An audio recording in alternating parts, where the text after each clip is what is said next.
What a blessing to have wonderful music like this, set this talk up. So you remember the visual I gave you at the start? Aladdin swooping in with his genie, whoosh, you're out of your chairs. Well, what is it that's talking about? And I got real excited because I watched that. They had a trailer for it, and I watched it on my phone, and I was getting excited about this talk, and I watched it over and over again.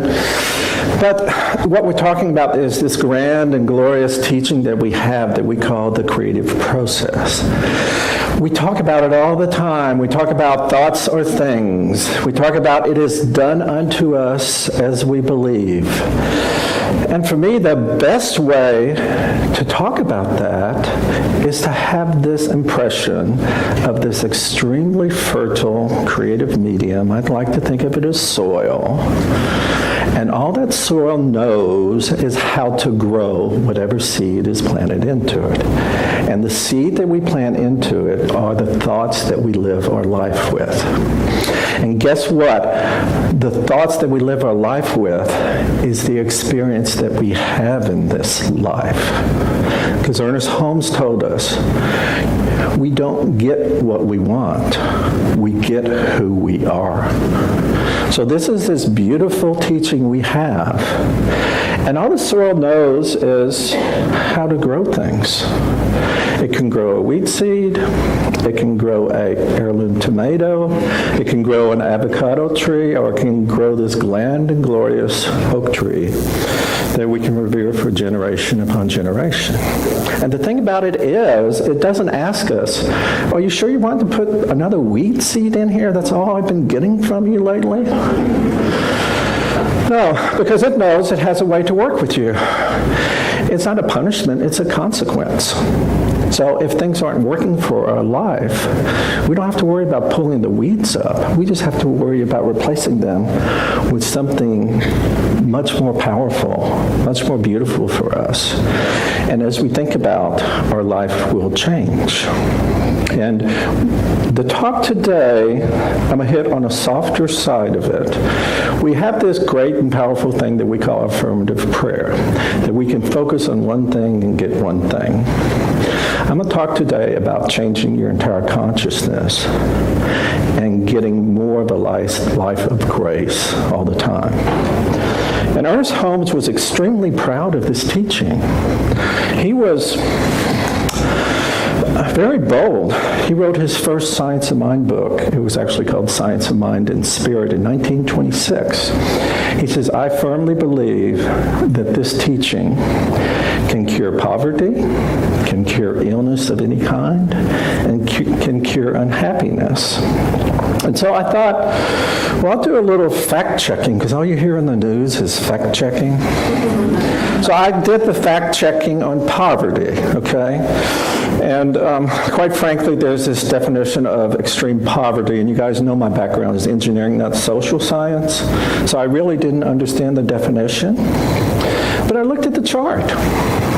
And somehow, back when Ernest had written this book, 60% of the world's population was in extreme poverty in 1926. 60%. And over the years, we've done pretty good. We've reduced that. We're under 10% now. See, because Ernest always talked about his firm belief in the evolution of consciousness. Now, 10% is nowhere near zero, but sometimes we're doing some good in the world, and for me, as a minister, it was a taken aback because I didn't realize we were doing that well. I thought it was much more than that. So sometimes there's good in the world, and you just don't see it. And the other thing Ernest brought in this first teaching, which was real meaningful to me, he says, what you have to do is you have to bring into your house. You never bring into your family, your community, or your consciousness feelings of hate, feelings of anger, feelings of limitation, or feelings of judgment, because that's what you're going to experience in your life.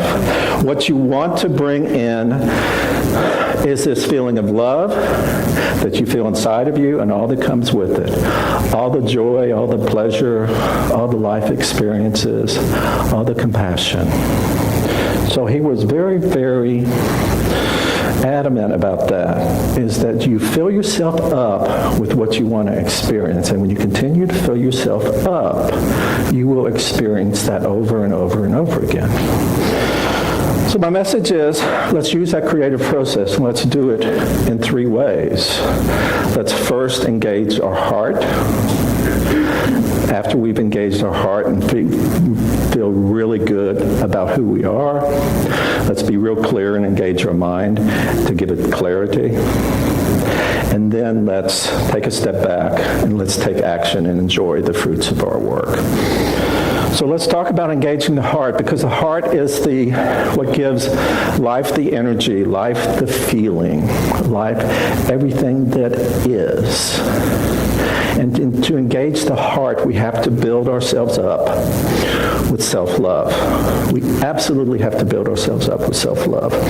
I'll paraphrase what I learned from Dr. King's work when he told us the first part of leading a complete and happy life is to absolutely love ourselves, build ourselves up for the vital, vital good work that we are to do in that. Ernest Holmes would study the old mystics, and they were teaching their students self-love. And he would say, he would watch the mystic teachers tell their students, say this to yourself, wonderful, wonderful, wonderful me. Now, does that sound good? Yeah. So we need to develop this habit of self-love. And I've got 2 things that if you choose, you can take home and do. And this first one is probably pretty easy, but maybe it's not.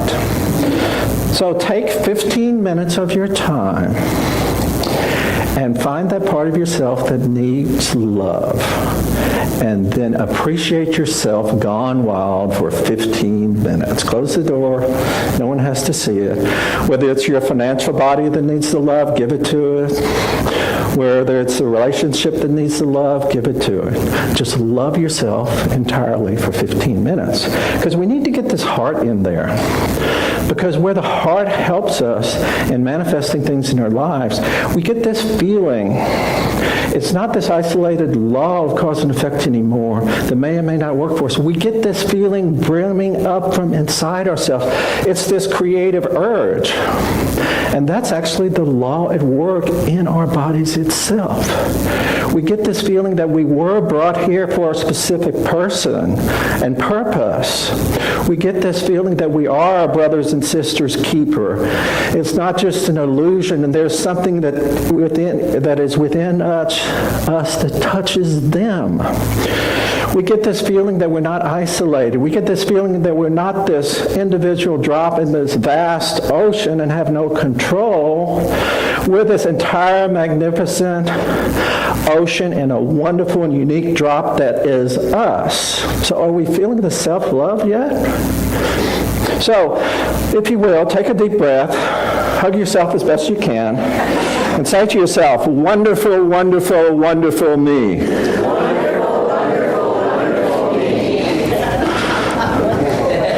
So are we on the carpet yet? That's what I want to know. We need to be on the carpet with the genie, flying through space. That's where we need to be feeling about ourselves. Because when we feel about ourselves, we can do great work. Because we threw the judgment away. So now, we've got the car warmed up, and maybe we traded the car in. Maybe we're not driving a 6 or 8-cylinder car, we're driving a 12-cylinder car to do the great work we're here to do. So now we got to think about what we're going to think about. That's where the rub is. So I did a little research on the some of the brain research. And the bad news is that 95% of what you think about is you think about it subconsciously. So when you heard the term, what was I thinking? You weren't, because you were thinking subconsciously. So that's the bad news, but we have something we can do here, and we do here almost every time you come here. We have a tool to help you with that. And that tool is called daily spiritual practice. Because what the scientists tell us is that actually thinking alone, only thinking, no action, literally changes your mind. And especially when you think with lots of emotion behind it, changes the physical chemistry and makeup of your brain. Scientists have a term, what fires together, wires together. And so, if we have a brain that's wired, wouldn't we want it wired much to our liking to create the things in our life when we think without thinking? It sounds pretty good to me. So do we have any blackjack players in here? All right, so if we're playing a single deck blackjack and I offered to put 4 aces in the deck, would you take me up on that? I think so. Why wouldn't we stack the deck? Why wouldn't we stack the deck? Because one way that we can stack the deck is just do our affirmations, do our spiritual work, let go of that judgment, do what we need to forgive people. And one of the most powerful people that I've ever seen in the movement actually taught the movement all their spiritual principles for the most part, and that was Emma Curtis Hopkins. And she has an exercise, and I tell my mentor, Dr. Kathy Hearn, you're both demanding and gracious, but she's a drop in the bucket compared to Emma. So Emma told us to do this. Find something inspirational to read, and read it for 15 minutes. Oh, by the way, this is every day. So not once a week or once when you come to church. Read it for 15 minutes. Then write about it for 15 more minutes. And then contemplate about it for 15 more minutes. And she says, do that every day. And she has wonderful affirmations, and everything that comes out of Emma's mouth is one powerful and is for the good. She's always talking about finding your good and knowing your good. She has a saying, my good is my God. But just absolutely knowing these things for yourself that are so great, that are so wonderful.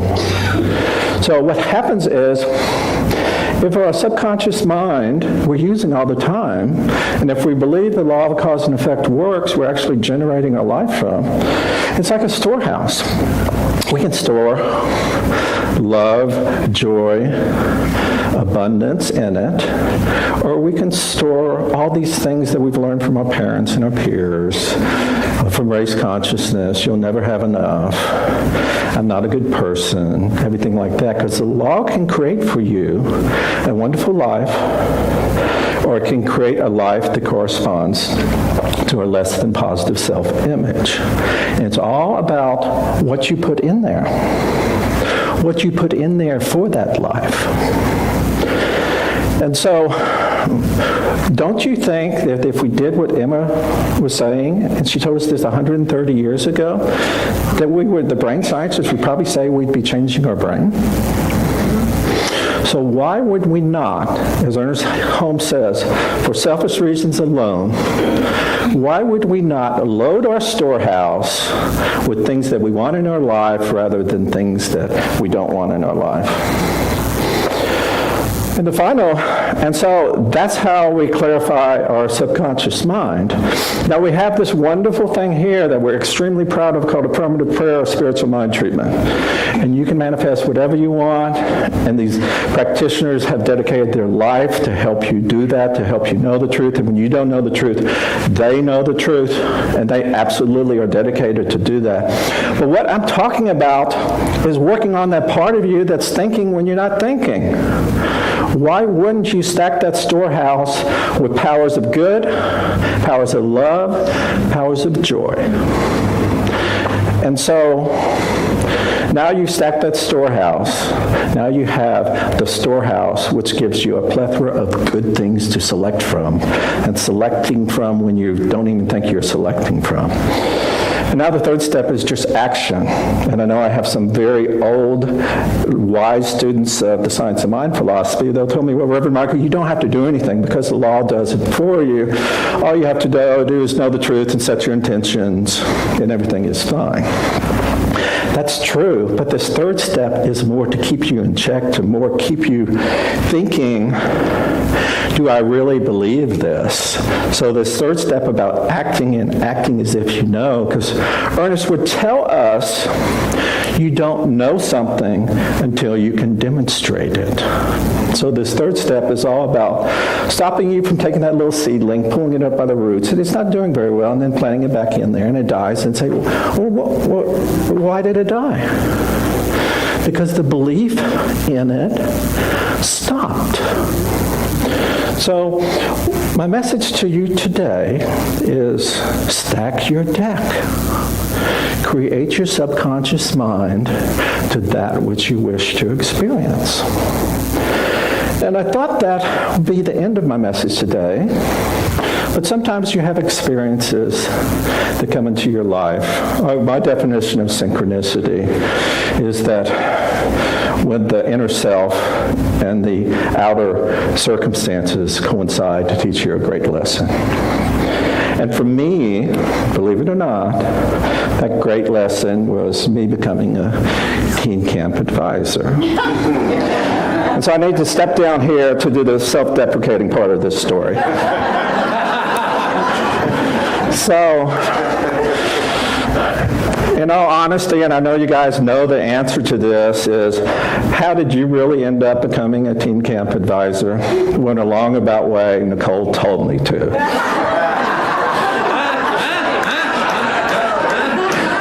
And, it was pretty, she had me at like the first sentence anyway, but she kept justifying. She said, well, it's just for a weekend. We'll go to the teen camp advisor just for a weekend. We don't have anything to do. We always have something to do, but we could put it aside. And you don't know about April because she's going to have so much on her plate in July. And this meant so much to me when I was a teen and went to teen camp. We got to do it. I said, okay, let's go. And so we went, and poor April, she did have so much on her plate. There was no way she was going to go for a week in July.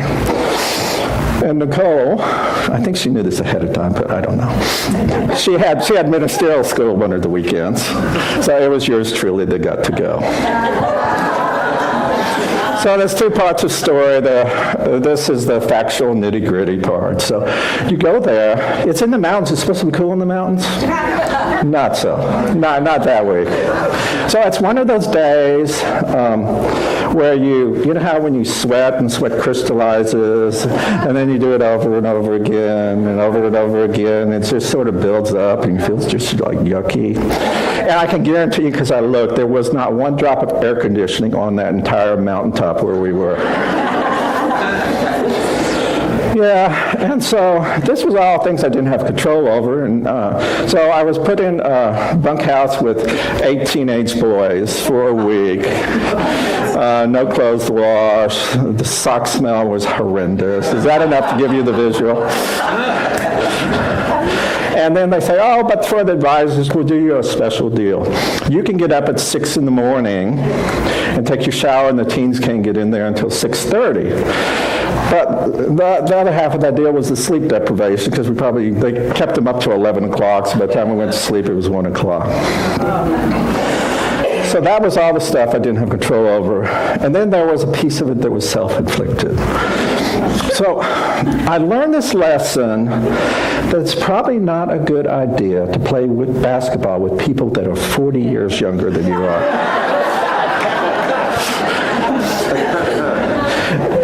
And if you do, you have no right to complain that every damn muscle in your body is hurting the next day.